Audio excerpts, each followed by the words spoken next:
After 14 years of waiting on the Lord for the fruit of the womb, my wife was confirmed pregnant in May 2023. However, on the 6th of December, she was looking funny. So I decided to take her to the hospital. That day, I noticed I was feeling somehow. It's not as if the pain was much, so I did not know it's actually labor. I was in labor already and I did not know. So throughout the day, I was just feeling uneasy, but I could not really understand the way I was feeling. My mind was to go to Shiloh in the evening, and when we went to Shiloh in the evening, during the service, the pain was getting serious and severe. I could not do anything at that time because service was going on. My husband was serving in car park. There's no way I can get in touch with him at that time. So I waited for the service to end.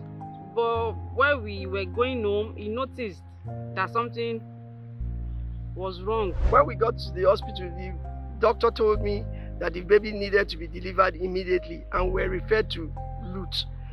When we got to Lut, they told me the baby had torn the womb and he had stuck out his neck into the tummy and she needed to be operated on immediately.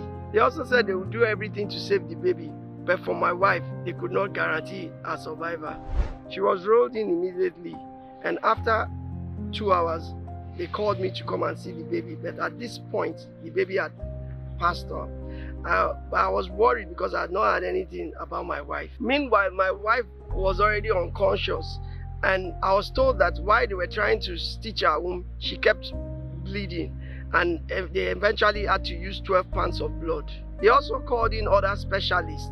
There were some to take care of her intestine, some to take care of her liver and her kidney in order to save her while they were still operating on her. But eventually, she died. She was left dead for hours.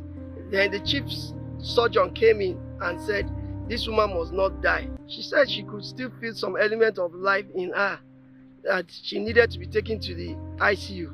But however, if within 48 hours, she doesn't jack back to life, that means she's gone.